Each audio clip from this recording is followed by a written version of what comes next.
guys, welcome back to my channel in Zain Med. This is Supreeta. I am a third year medical student in BGS Medical College, Bangalore. And in today's video, I'm going to be talking to you guys about a pretty highly requested topic, and that is how to study your standard textbooks.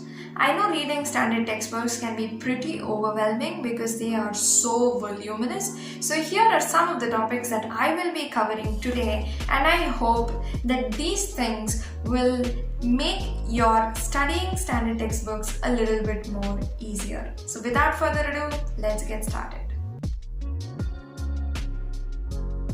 Identifying and reading the important chapters and topics is very important.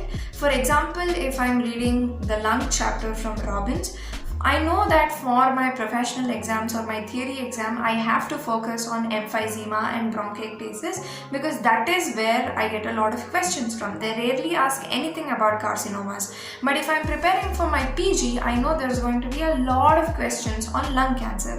So I'll have to focus on that. So similarly, when I'm reading a standard textbook, it is very important to know what is essential and what is not. And the best treasure that will give you this answer is your previous year question papers and question banks. If you're trying to prepare for next PG with your standard textbooks, then the best thing that you can do is get a bunch of previous year AIMS papers, JIPMER papers and NEET papers which are chapter wise, and see what topics are covered and try to read only those concepts. Because at the end of the day, you have to realize that you cannot read everything from your standard textbooks, and so you have to use your time wisely to cover the important chapters. To be very honest, in first year, I just read 5 chapters from Guyton. That was CNS, CVS, renal, respiratory and special senses, because I felt these were the major systems where I needed to build solid concepts.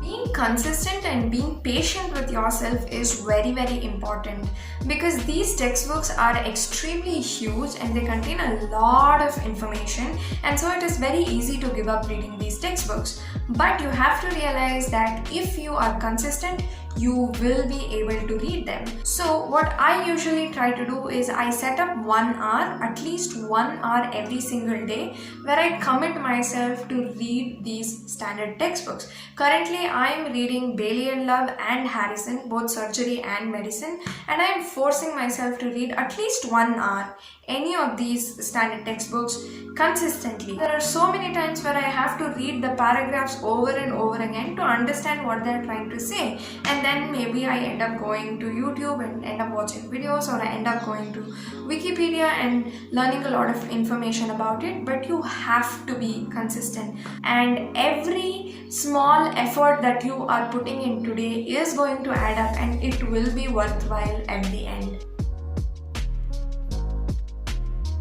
Divide the chapters into smaller chunks and try to approach them one by one.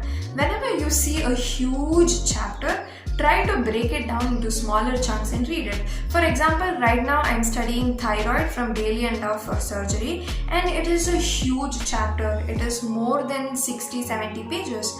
But I am reading it in smaller chunks where I have divided it into hypothyroidism, hyperthyroidism, thyrotoxicosis, and I have just allotted myself one topic for 1 week, and I'm just slowly covering each and every part of it. So whenever you feel overwhelmed or whenever you feel there's too much to cover, try to see if you can divide it into smaller parts, and once you do this, trust me, it's not that big of a mountain. Focus on the diagrams and the flowcharts that is given in your standard textbooks. I used to realize a lot of times before, when I used to read my textbooks, that I used to tend to skip all the diagrams and the flowcharts that is given. But trust me, these diagrams and flowcharts are the most important things while you're learning. That is because number one, it's going to fetch you a lot of marks if you're able to write these diagrams and flowcharts in your theory exams. And number two, it is also help you improve your learning, because humans are visual learners. Even when you're trying to study, you must be able to associate whatever you're studying with diagrams and pictures, and you should try to imagine these things rather than just read them plainly. So most of the times, even if you're not understanding some paragraph or text that is given, You look at the diagram and you will understand them, or you look at the explanation that is given below the diagram and you will understand the concept better. After you have studied your standard textbook, the most essential thing at the end of the day is retaining whatever you have studied, because if you don't remember it, there was no use of studying it at all.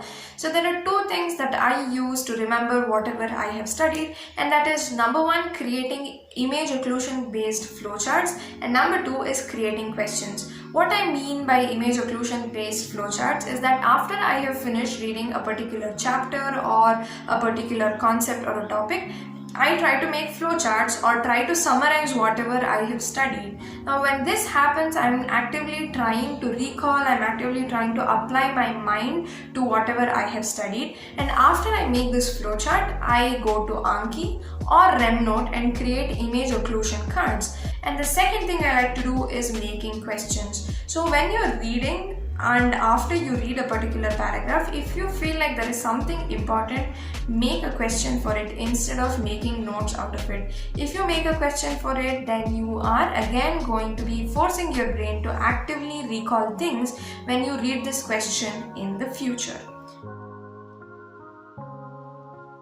Don't ever make the mistake of reading only from your standard textbooks. That's going to be a disaster, because you are going to take a lot of time to cover one particular topic if you're reading from a standard textbook. For example, I have been reading thyroid. I have been doing it for the past 2 weeks. If I go at the same rate, I will not be able to complete any syllabus at all. So while I'm reading from my standard textbook, at the same time I'm also covering my other topics from an Indian author textbook, because at the end of the day, when I'm giving my exam, what is going to be important is whether I have covered everything. I like to divide my time, and I set myself only 1 hour or 1 hour 30 minutes for reading a standard textbook, and all the other time I'm reading all my other Indian author textbook and covering all things that is given in the syllabus. So when you are preparing for an exam, don't read from your standard textbooks, because the amount of information given is way too much. You will not be able to cover the entire syllabus, and you will not be able to concise the answers. Thing that you should do is get a study buddy, because when you have a study buddy, there are two important things. One is both of you are going to be motivating each other and you're going to be growing in terms of knowledge, and the second thing is you can divide topics and you can cover a lot more when you're doing things together than when you're doing it individually. You will be motivating each other because you will be forced to read, because if you don't do it, you're going to embarrass yourself in front of your friend. And at the same time, when you are explaining things to others, you are essentially using the Feynman technique, where if you're able to explain things in simple terms, it means that you have understood the topic well. And when you listen to others explaining things to you, you will be able to look at that particular topic from a whole new perspective. That is all for today, guys. I hope this video is helpful to you, and if it was, please let me know in the comment section below. If you have any other queries or doubts or video suggestions, let me know in the comment section, or if you follow me on my Instagram, you can message me. I reply to almost every single query there. So yeah, I hope you enjoyed the video.